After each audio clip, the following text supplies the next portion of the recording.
ఇది చాలా toughest situation. ఎందుకంటే ఒకటి కాదు, నాకు ఆర్య తర్వాత ఏ సినిమా చేసింది ఫ్రాంక్ గుర్తులేదు. చేసినా కూడా బికాస్ టెన్షనో లేకపోతే ఎక్కువ ప్రెషరో ఎక్కువ, బికాస్ ఫస్ట్ సినిమా కాబట్టి ప్రతి మూమెంట్ గుర్తుంది.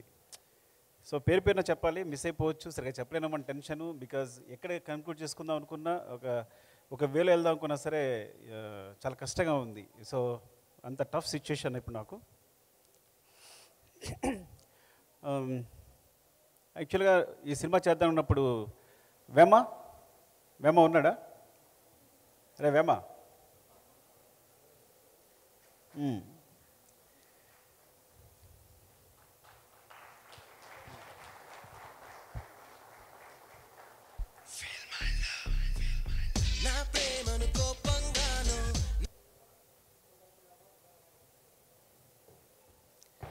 యాక్చువల్గా ఇద్దరు స్టార్ట్ చేసాం రాయడం వేమ, ఇది ఆర్య అనే స్క్రిప్ట్. సో ఫస్ట్ వైజాగ్ వెళ్ళిపోయి అంటే నా ఫ్రెండ్ రవికుమార్ ఉన్నాడు ఇక్కడే, వాడి దగ్గర ఒక 10,000 తీసుకుని ఎయిటర్ మోహన్ గారి దగ్గర, అంటే అప్పుడే ఎయిటర్ మోహన్ గారి దగ్గర చేస్తున్నాం, మేము రైటర్స్గా చేస్తున్నాం ఇద్దరం. చేస్తున్నప్పుడు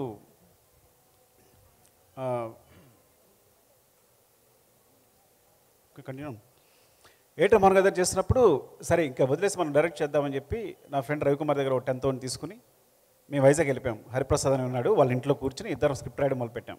అలా స్టార్ట్ అయింది దీనికి నాంది స్క్రిప్ట్. తర్వాత మళ్ళీ వచ్చిన ప్రకాష్ అని ఇంకో ఫ్రెండ్ ఉన్నాడు నాకు, తనతో డిస్కస్ చేసి we start the journey like that. And thank యూరా, ఇప్పటివరకు అసలు ఈడు దొంగ వాయి చేత కష్టపడి రాయించాలి ఈడి చేత. అంటే నిజంగా ఈడు కనుక పెన్ను పెట్టి రాస్తే ఇప్పుడు ఇండస్ట్రీలో ఎవ్వరు సరిపోరు. అంటే లేజీ బద్దకిస్ట్ ఇంటెలిజెంట్ అనమాట వీడు. సరే ఇటు సందర్భం వచ్చినప్పుడు చెప్తాం కదా ఎప్పుడైనా వీడి సినిమా అయినప్పుడు. అండ్ అలా స్టార్ట్ అయింది. తర్వాత నేను రాజుగారికి మాంటేజ్ చెప్పడం, సినిమా చేయాలనుకోవడం. రాజుగారి నిజాయితీ ఏంటంటే సినిమా చేద్దాం, దిల్ హిట్ అయితే కేవలం నా సిన్సియారిటీ, ఒక్క మాంటేజ్ అంతే. ఆయన కూడా ఒక మాంటేజ్తో అద్దరిపోయిందని చెప్పి ఆ మాంటేజ్ కోసం కూర్చుని సినిమా చేద్దామని. దిల్ సినిమా హిట్ అయిన తర్వాత నాకు ఫోన్ చేసి రా సినిమా చేద్దామని.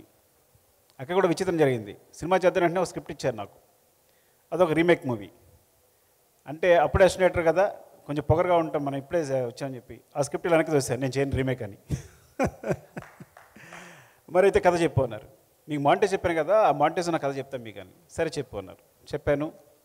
అదొక విచిత్రమైన కథ, ఇట్స్ అ లాంగ్ స్టోరీ, చాలా అందరు ఇన్వాల్వ్ అయి ఉంటారు అందులో. సో అట్లా సరే మనం వెళ్ళిపోదాం సినిమాకని. అదే ఆ ధైర్యం, ఫస్ట్ ఆఫ్ ఆల్ అంత ధైర్యంతో ముందుకొచ్చి కొత్త సినిమాని, ఇప్పుడంటే కొత్త డైరెక్టర్స్ అందరికి కూడా చాలా అవకాశాలు వస్తున్నాయి. అప్పుడు కొత్త డైరెక్టర్ని ఎవరైనా ప్రోత్సహించేవాళ్ళు లేరు, సినిమా ఇచ్చేవాళ్ళు లేరు.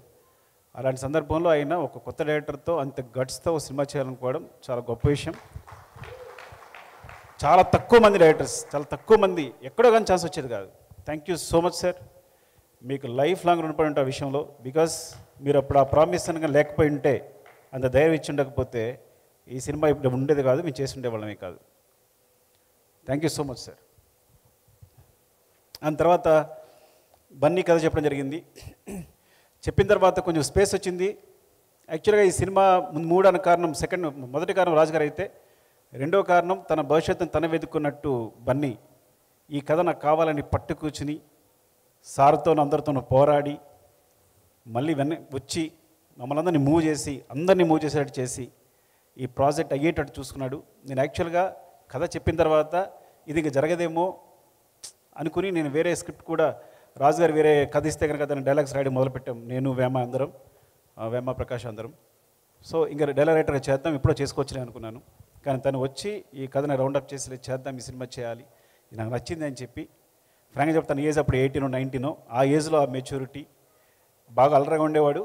కానీ అప్పుడే దాంట్లో నా ఫ్యూచర్ ఇందులో ఉంది అని పట్టుకుని మమ్మల్ని పుష్ చేసి ఈ got the vibes. Thank you darling, definitely thank you so much. రెండు విధాలుగా కూడా, అటు real life and real life both are నీ వల్లే బేస్ అయి ఉన్నాను ఎప్పటికీ కూడా. నీ ఇట్లా నిలబడి ఉన్నాను కాళ్ళ మీద అంటే definitely you are the base, ఎప్పటికీ మర్చిపోలేను. ఆ మాట చెప్పినప్పుడల్లా నా బాడీ వణుకుతూ ఉంటుంది. Love you darling. And darling Devi, అప్పుడు దేవి ఒక సెన్సేషన్. సినిమా చేస్తే నేను 2 అడిగాను రాజు గారిని, 3 అడిగినట్టున్నా. నాకు టాప్ టెక్నీషియన్స్ కావాలి. 1 రత్నాకర్ గారు, ఆయన అప్పుడు బాలా సినిమాలు చేస్తున్నారు, టాప్ కెమెరామెన్.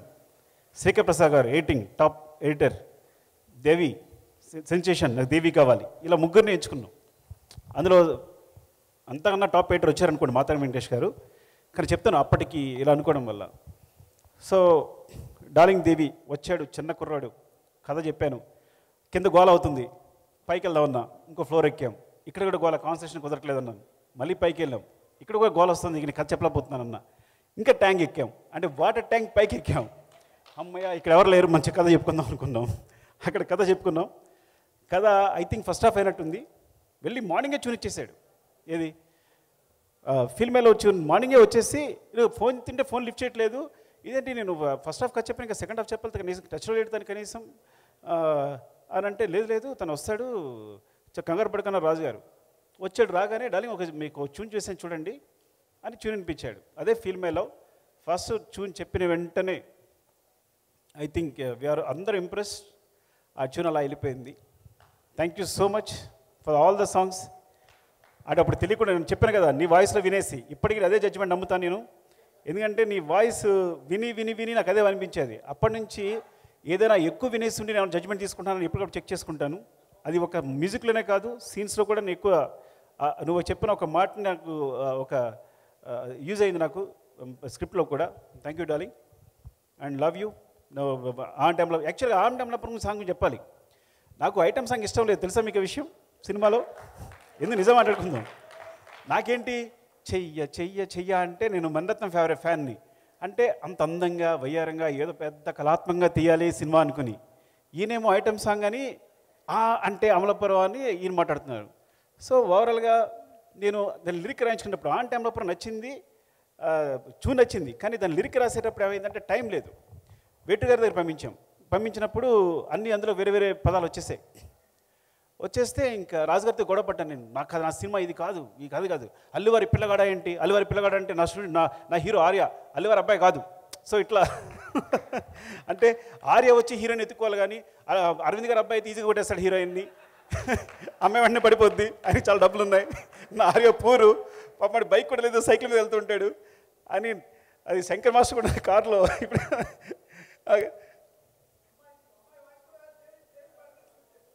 అవును, అమ్మాయి వాయిస్ కూడా లేదు అప్పుడు అని అట్లా. సో ఆ సాంగ్ గురించి. సో నాకు ఐటమ్ సాంగ్ అంటే ఐటమ్ సాంగ్ అనుకోవాలి, నేను చేయాలని క్లాస్ సాంగ్ అనుకున్నాను.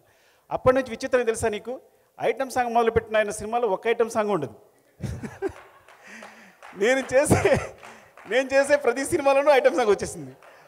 నేను పెట్టాల్సి వచ్చింది. No I believe it that. పెట్టడమే కాదు, నేను ఐటమ్ సాంగ్ని నమ్మాను. అమ్మో ఇంత పెద్ద హిట్ అవుతుందా సాంగ్ అంటే, ఇంత వైబ్ వస్తుందా, సినిమా ఇంత దూరం తీసుకెళ్తుందా అని నేను ఇటు వచ్చేసాను. రాజుగారు అటు కళాత్మకంగా వెళ్ళారు. ఆయన ఐటమ్ సాంగ్ టచ్ చేయలేదు ఆయన అట్లా. సో చాలా విచిత్రంగా ఉంటుంది అన్నీ ఇలాంటివన్నీ చెప్తుంటే. ఇట్స్ అవునవును. And thank you darling. And I think ఆ జర్నీ అప్పటి నుంచి మన జర్నీ ఇట్లా సాగుతూనే ఉంది. ఎప్పటికప్పుడు సపోర్ట్ చేస్తూనే ఉన్నావు నాకు.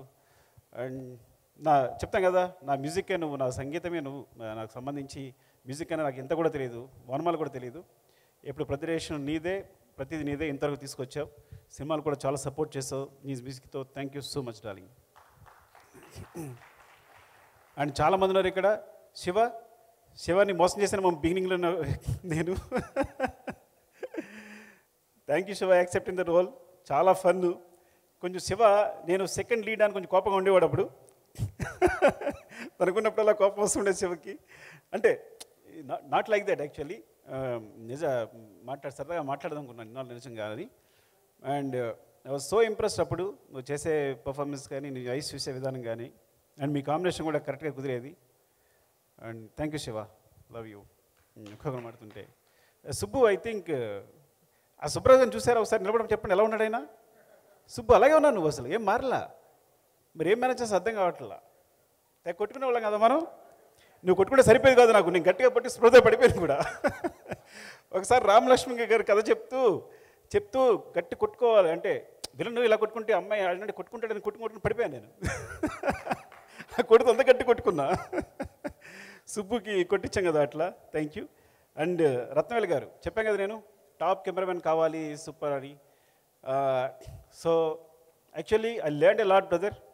ఫస్ట్ బికాస్ యాజ్ అసిస్టెంట్ డైరెక్టర్గానే స్టార్ట్ చేసి, యాక్చువల్లీ అసిస్టెంట్ డైరెక్టర్ ఇక్కడ చేయలేదు నేను, కానీ రైటర్గానే చేశాను. అంటే వినయ్ గారు చేసినా కూడా రైటర్గా ఉండేవాడు, కానీ చూసేవాడు, కానీ వినయ్ గారు నాకు ఏ పని చెప్పేవారు కాదు. So whatever I learn from Vinay గారు only. So thanks to I always నా సినిమా గురు వినయ్ అనే చెప్తాను. బికాస్ ఏదైతే నేర్చుకున్నానో తన నుంచి నేర్చుకున్నాను. ఏమన్నా నాకు నేర్పినా తనే నేర్పారు, తనే సపోర్ట్ చేశారు. Thank you sir, thank you so much for your love Vinay గారు. అండ్ అండ్ తర్వాత ఫ్రాంక్గా చెప్పాలంటే సినిమాకి సంబంధించి నా గురువు రత్నవేల్ గారే. అండ్ బిగినింగ్ ఐ రోట్ నేను కూర్చుని మా శివగాడు ఉన్నాడు కెమెరామెన్ శివ, మన శివ ఉన్నాడా, వచ్చాడా? శివ అసిస్టెంట్గా చేశాడు కదా, శివను పట్టుకుని షార్ట్ డివిజన్ రాసేసుకున్నా. ప్రతి సీన్కి ఇంత బుక్ ఉంటుంది, ఇంకా ఉంటుంది అది షార్ట్ డివిజన్. సో అవి కొన్ని సాధ్యమయ్యి కొన్ని సాధ్యం కానీ ఉండేవి. సో సెట్లోకి వెళ్ళినప్పుడు ఆ ప్రాబ్లం ఎదురయ్యేది తనతో. సో ఆ విషయంలో తను సపోర్ట్ చేసేవాడు. నో సుకు ఇది కాదు, ఇది రాదు డెఫినెట్గా ఈ కాంబినేషన్ ఇట్లా రాదు, ఇలా చేయొచ్చు అని. సడన్గా 1 వీక్ తర్వాత ఆయన వదిలేసి వెళ్ళిపోయారు వేరే సినిమాకి. నేను దేవా ఓ 2 రోజులు షూట్ చేయాల్సి వచ్చింది. ఎంత టెన్షన్ పడ్డామంటే గుర్తుందా, ఫ్రూట్స్ ఇచ్చే సీన్. దేవా అంటాడు, సార్ ఇంత పాయింట్ ఆఫ్ వ్యూ సార్ ఇంకా పోండు అంటాడు. అరే అంటే అంత పాయింట్ ఆఫ్ వ్యూ సార్ ఇంకా పోండు అంటాడు. ఏంటి ఇక్కడి నుంచి ఇక్కడ కెమెరా కదపడానికి? నేను ఒకసారి బేసిక్స్ ఆలోచించుకున్నా, ఈ సినిమా ఏంటి ఇంత ఏదో కొంచెం కొత్త గొప్ప మ్యాథమెటిక్స్ చెప్పొచ్చున్నాం కదా, ఉన్నవి 4 లెన్సులు, దీనికోసం ఎందుకు టెన్షన్ పడుతున్నావు? Okay these are only axis, ఇంత మించి ఏముంటుంది? అరే నువ్వు అలా ఉండి పక్కన పెట్టు, కెమెరా కూడా పెట్టు, కెమెరా పెట్టు అని. Then I started the direction. Actual direction అక్కడ స్టార్ట్ అయింది నాది. Thank you so much brother for your love. And Deva, అప్పుడు దేవా కూడా చాలా సపోర్ట్ చేశాడు, ఆర్టిస్ట్ పొజిషన్ ఇవ్వడం కానీ అది కానీ. థ్యాంక్ యూ దేవా, ఉన్నాడు లేడు ఇక్కడ. అండ్ తర్వాత కొంత క్లాష్ తను విజయ్ చేశాడు, విజయ్ చక్రవర్తి చేశాడు. Vijay thanks for your support, చాలా చాలా సపోర్ట్ చేసావు ఆ టైంలో. Thank you so much. And Shankar master, నాకు తెలుసు చాలా జోకులు ఉండే నా మీద. ఆ జోకులు ఏంటి ఒకసారి చెప్పొచ్చు కదా? నేను ఏదో ప్రియరాగం చేస్తున్నప్పుడు మాట్లాడితే ఒక మాంటేజ్ కోసం కొబ్బరికాయలు తీసుకొచ్చేవాడిని, వీటితో చేద్దామని. వీళ్ళిద్దరు నవ్వుకునేవారు బాగా. లేదా రింగులు పట్టుకొచ్చేవాడిని. సో ప్రతిదీ రకరకాల మాంటేజ్ తీసేయాలని చెప్పి. ఇంకా చాలా మాంటేజ్, ఒక 60, 70, 100 మాంటేజ్ ఉండేవేమా, ఒక 100 మాంటేజ్ ఉండేమో. తీస్తూనే ఉండేవాళ్ళం అవన్నీ. వీళ్ళిద్దరు నవ్వుకుంటుండేవారు బాగా, నన్ను ఏడిపిస్తుండేవారు. సీరియస్ కదా వీళ్ళిద్దరిని. రత్నవేల్ గారు శంకర్ సీరియస్ కదా, నన్ను ర్యాగింగ్ చేసేవారు, గుర్తుంది నాకు. And Nikki, thank you Nikki, thank you. Last step moment కోసం ఇంకో విచిత్ర విషయం చెప్పాలి. సో రాజుగారి నాకు ఇంకో గొడవ అయింది. ఎందుకంటే నాకు కంపల్సరీ ఆ మాంటేజ్ చెప్పాను కదా, మాంటేజ్ తీయాలి. పైన వాటర్ పడుతుంది, ఆమె డాన్స్ చేస్తుంది, కింద వాటర్ పడుతుంటే కింద హీరో నిలబడ్డాడు. ఆ మాంటేజ్ లేకుండా సినిమా రిలీజ్ చేస్తాం అని అంటే నో చాలా ఎక్కువ ఖర్చు పెట్టేస్తున్నావు, నెంబర్ ఆఫ్ డేస్ కొత్త సినిమాకి ఇంత చేస్తాం లేదని ఆయన మీరు ఇద్దరం తిట్టుకున్నాం ఒక రేంజ్కి వెళ్ళిపోయింది. మీరు దగ్గర నుంచి నువ్వు వెళ్ళిపోయాను నేను, కోపం వచ్చేసి. ఏంటైతే నువ్వు ప్రొడ్యూసర్ అయితే ఏంటి అలా వెళ్ళిపోయాను అంటే నేను ఇవ్వను, అది ఇద్దరు కేకలు వేసుకుంటున్నాం. అది సడన్గా కాలు పెట్టేసుకున్నాం. ఇప్పుడే కదా నువ్వు నరిచేడు కాలు పెట్టినట్టే. సార్ ఒక్కరోజు షూట్ ఇవ్వండి సార్, ఆ మాంటేజ్ మిస్ అయిపోతున్నా నేను. అలాగే నిక్కీ ఒక స్టెప్ చెప్పాడు, చాలా బాగుంది, అది విల్ డూ సంథింగ్ సార్ అంటే ఇంకా నవ్వేసుకుని సరే చేసుకో అని ఇచ్చేసారు 1 డే. సో దట్ 1 డే ఆ మూమెంట్ అంత సెన్సేషన్ అయింది నిక్కీతో. సో సమ్టైమ్స్ ఏమంటానంటే, మీరందరూ అనుకుంటారు ఒక డైరెక్టర్ అంటే చాలా పొగరుగాను లేదంటే వాడు చాలా అసలు చెప్పింది వినంట. నేను సినిమా బిగినింగ్ కొత్తలో ఇదే ఆలోచించినవాడిని, నా వెనకాల అన్నీ వినేవాడిని. మణిరత్నం ఒక రోజు షూటింగ్ క్యాన్సిల్ చేశారంట, మనం కూడా క్యాన్సిల్ చేయాలి. కృష్ణవంశీ గారు 49 టేక్ చెప్పండి, మనం 50 టేక్స్ చేయాలి. సో వెనకాల చూసేవాడిని, వెనక్కి తిరుగుతాయి, ఈ షాట్ వచ్చిన వెంటనే ఒక మణిరత్నం కనిపించేవారు, ఇటు కృష్ణవంశీ గారు కనిపించేవారు. సో ఐ ఫీల్ లైక్ ఒక్కొక్కరు అంటే కథలు వింటుండేవాళ్ళం కదా. ఇంకో రామ్ గోపాల్ వర్మ అసలు ఫోనే చేయడంట, ఆర్టిస్ట్ చేయకుండా ఇలా బుక్ చదువుకుంటాడంట, ఎస్ అంటాడంట, మనం కూడా అలా చేయాలి. సో ఇవన్నీ రిపీట్ అవుతుండేవి. ఎందుకు చెప్తున్నాను ఇది, మిస్ అయిపోయాను. ఎందుకు చెప్తానంటే డైరెక్టర్స్ అందరికీ సో చాలా కాంప్రమైజ్లు ఉంటాయి. నేను రాజుగారి కాళ్ళు కనీసం 3 సార్లు పట్టుకుని ఉంటా సినిమా మొత్తం మీద. అంటే అంత జాగ్రత్త కూర్చున్నారా మీరు? అంటే అంతే. సో మీరందరూ ఏమనుకుంటారంటే చాలా పొగరుగా సుకుమార్ అంటే ఏం అవడం మాట లేదు. నేను చాలా కాంప్రమైజ్ అవుతాను. కేవలం ప్రోట్ కోసం, ప్రోట్ నాకు రావడం కోసం కాంప్రమైజ్ అవుతాను. నా ప్రోట్ రావడం కోసం కొంచెం కోపంగా బిహేవ్ చేస్తాను. ఇది కేవలం సినిమా కోసం మాత్రమే. ఒకసారి నిజంగా కూడా కోపం రావచ్చు, దాన్ని సర్దుకుంటాను. సో అంటే డైరెక్టర్స్ అందరూ వచ్చే అసిస్టెంట్ డైరెక్టర్లు అందరికీ ఒక సందేశం ఏంటంటే, పైకి మేము అందరూ ఇలా కనిపించవచ్చు కానీ చాలా కాంప్రమైజ్లు ఉంటాయి, చాలా కష్టపడి ఉంటాం, చాలా బాధపడి ఉంటాం, చాలా తిట్లు తిని ఉంటాం, చాలా ఇన్ఫీరియర్గా బతుకుంటాం. సామాన్య మానవుడిలాగా మీరు చూడరు. ఒక కూలివా అంటే అఫ్కోర్స్ అలా మాట్లాడకూడదు, అట్లా అందరిలా బిహేవ్ చేస్తుంటాం. సో అది బట్టి గుర్తుంచుకోండి. మీరు పైకి చూసి మీరు మనం మోసపోకండి అని చెప్తున్నాను ఇంకా చెప్పడం కోసం. అరే వేణు, థ్యాంక్ యూరా, థ్యాంక్ యూ సో మచ్. ఈ డైరెక్ట్గా వచ్చిన ఎస్టిమేట్ని వస్తాను, నువ్వు నేను లేకపోతే నువ్వు చేయలేవన్నాడు వీడంతే వీడు వచ్చేసి వేణుగాడు. అలాగే భాస్కర్ కూడా అక్కడ ఉంటే నువ్వు వచ్చేసారా అని భాస్కర్ అని రమ్మని. So it's like very big team. ప్రతిదీ సురేష్, పెద్ద ప్రసాద్, అందరూ నా అసిస్టెంట్లు అందరూ పేరు పేరున ఎవరైనా మర్చిపోతే అందరూ డైరెక్టర్లు అయ్యారు. వాసు, అరే వాసుగాడు ఏడి, జోష్ వాసుగాడు, అప్పుడప్పుడు హాయ్ చెప్పరా, వస్తావా పైకి, రావు కదా, రా పర్లేదు రా. సో వాసుగాడు ఏంటంటే మా ఇద్దరు గొడవలు అయితే మధ్యలో అనమాట. రాజుగారు అలా కాదండి, వాడికి ఏదో విజన్ ఉంది అని ఈడు అడ్జస్ట్ చేయడు మధ్యలో మీడియేటర్గా. సో ఇట్స్ లైక్ సో అంటే అందరినీ చూస్తుంటే అందరూ డైరెక్టర్లు అయ్యారు, చాలా హ్యాపీగా ఉంది, చాలా ఆనందంగా ఉంది. అరే అలా ఎక్కలేవరా ఎప్పుడు. సో వాసు, హరిప్రసాద్ రా నువ్వురా, ఎందుకంటే ఈయన జడ్జి అప్పుడు కథ చెప్తున్నప్పుడు ఏంటి వేమ నేను కథ రాస్తుంటే ఈయన ప్రతి సీన్ బాగుందా లేదని చెప్పేవాడు. వీళ్ళుంటేనే కూర్చొని రాశాం. రవి ఉన్నాడా, వేణు అంటే టీం అందరూ వస్తే బెటర్. ఒక్కసారి నా అసిస్టెంట్ టీం అందరూ వేణు, సురేష్, ఎవరెవరు వచ్చారో, వేమ, రవి. సో పేరున చెప్పాలంటే అక్కడ మిస్ అయిపోతే అభినయ, థ్యాంక్ యూ సో మచ్. నువ్వు డాన్స్ చేసే వరకు నేను నమ్మలేదు, నాకు తెలుసు నువ్వు కోపంగా చూసావు ముందు నన్ను కదా, ఇప్పుడే కోపం ఉంది నీకు. నేను వేరే పెద్ద హీరోని ఊహించుకున్నా. రాజు గారు అమ్మాయికి బిజినెస్ క్లాస్ టికెట్ వేయాలని చెప్పి ఆప్ చేశారు అమ్మాయిని. తెలుసులేండి మాకు, సీరియస్గా డార్లింగ్. నేను ఒక పెద్ద హీరోయిన్ని ఊహించుకుంటే ఆయన బిజినెస్ క్లాస్ టికెట్ కోసం అమ్మాయిని క్యాన్సిల్ చేశారు. కానీ అంతకన్నా పుష్పక విమానంలో ఈ అమ్మాయి వచ్చింది. She so beautiful. వచ్చాక ఒక మూమెంటేగా నాకు అర్థమైంది, కళ్ళు తిరిగిపోయాయి. నాకు కావాల్సింది టాలెంట్ అని, అంత అద్భుతం చేసింది. ఇప్పుడు నువ్వు డాన్స్ చేస్తుంటే ఆయన ఎంత ముచ్చడిపోతున్నాడు బన్నీ గారు, యూ నో దట్. సో ఇప్పటికి కూడా అదే గ్రేస్ ఉంది. ఎంత అద్భుతం చేసావంటే thank you so much. And sir, Aravind sir, నేను చెప్తాను కదా, ఎవరిని నాకు బిగినింగ్లో తెలిసేది కాదు, లెక్చర్గా చేసి వచ్చాను. నాకు 2000 మంది students, exaggeration maybe 1000 or 1500 what ever. 1500 ఉంటారా బుచ్చి, ఉంటారా కాలేజీలో, మన కాలేజీలో ఈజీగా ఉంటారు. లాంగ్ టర్మ్లో అందరూ పొద్దున్న లేస్తే అక్కడ నిలబడితే వస్తే అందరూ good morning sir, good morning sir, good morning sir అండి. ఇక్కడ నేను వస్తే సూట్ కేసు మోయాలి, అందరికి గుడ్ మార్నింగ్ చెప్పాలి. సో అయినా సరే ఆ లెక్చర్ బుద్ధి పోలా. ఒకసారి నేను సెట్లో కూర్చున్నాను, షూటింగ్ చేస్తున్నాను, అరవింద్ గారు వచ్చారు. ఆయన ఎంత తీసుకుంటారు, వచ్చారు. నేను రిలైజ్ అవ్వాలా, రత్న గారు ఇలా గోకుతున్నారు, కాల్తీ అని. అంటే నేను కాలు మీద కాలేసుకున్నాను అనమాట, అరవింద్ గారు ఎదురుకుండా. Sir, I'm very sorry for that.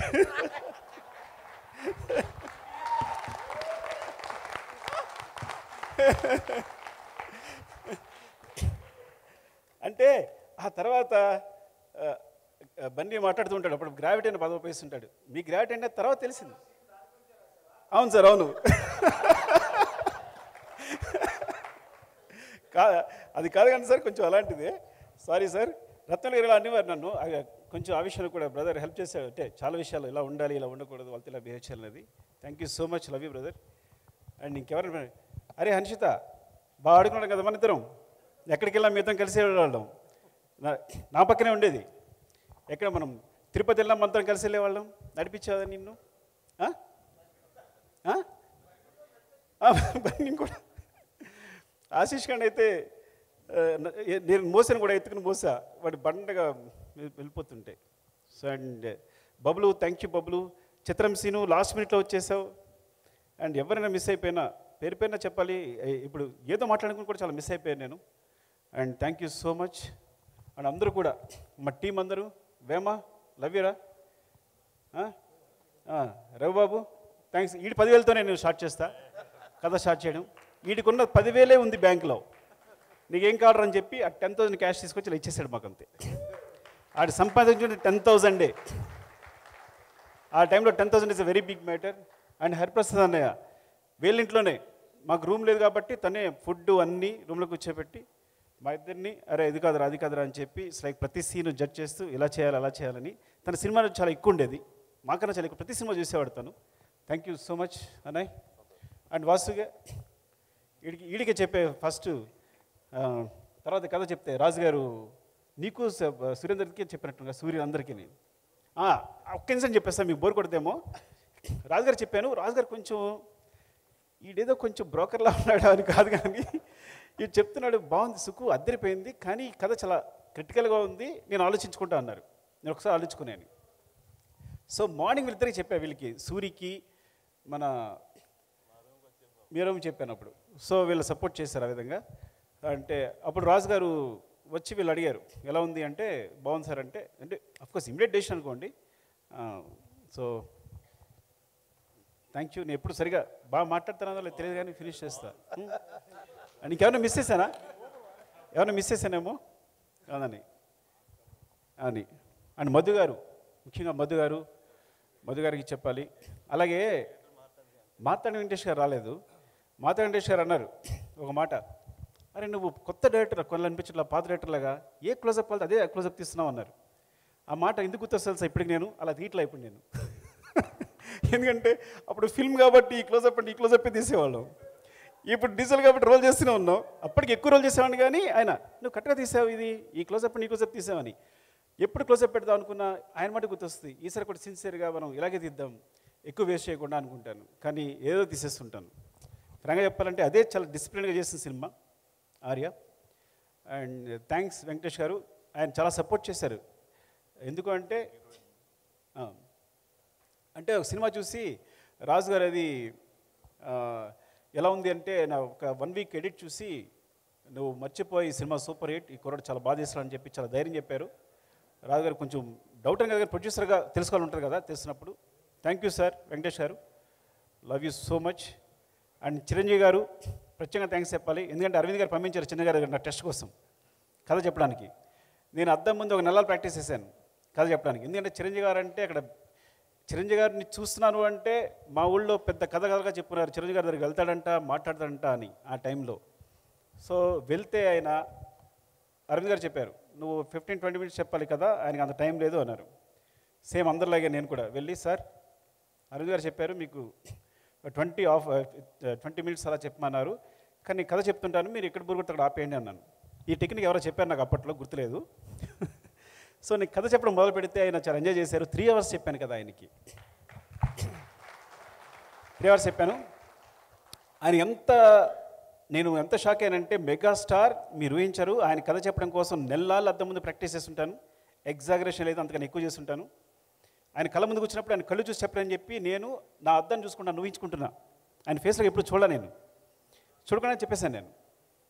తర్వాత నేను ఇలా అంటుంటే టీ గ్లాస్ వెళ్ళిపోతాను, టీ గ్లాస్ పక్కన పెట్టేవారు.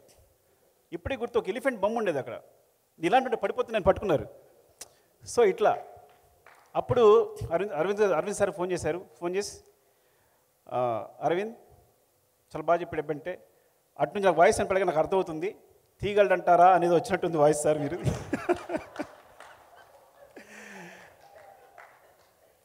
బికాజ్ నాకు ఎక్స్పీరియన్స్ లేదు, ఏ సినిమాకి అసినేటర్గా చేయలేదు పెద్దగా. సో డెఫినెట్గా డౌట్ ఉంటుంది.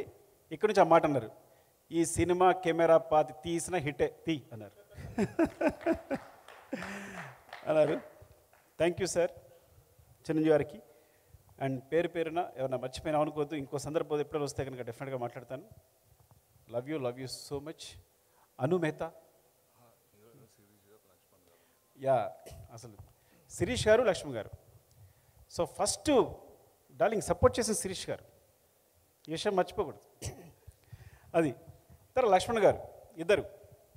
సో ఎప్పుడు ఇద్దరు కనిపిస్తుంటారు మమ్మల్ని, ఎప్పుడు రాజు గారు బికాజ్ రాజు గారి స్క్రిప్ట్ సైడు అడ్మినిస్ట్రేషను ప్రొడక్షన్ అని చూసుకుని ఉంటే మమ్మల్ని అందరినీ ప్యాంపర్ చేసేవారు. శిరీష్ గారు, లక్ష్మణ్ గారు మా ఇద్దరిని ప్యాంపర్ చేసేవారు. మాకు కావాల్సిన అది తింటావా, ఇది తింటావా, ఇది చేసుకుంటావా, ఇది తాగుతావా అని.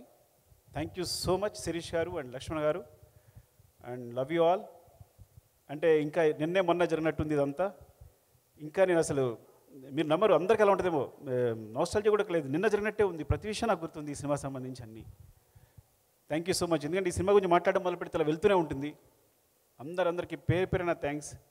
ఇక్కడ ఈ రోజున ఇలా నిలబడ్డానంటే డెఫినెట్గా మీ అందరి సపోర్ట్ అండ్ మీ ఆశీస్సులు అనే మాట ఇప్పుడు వాళ్లే కానీ మొట్టమొదటిసారి వాడుతున్నా. డెఫినెట్గా మీ ఆశీస్సులు, మీ బ్లెస్సింగ్స్, మీ wishes. Thank you so much. Love you.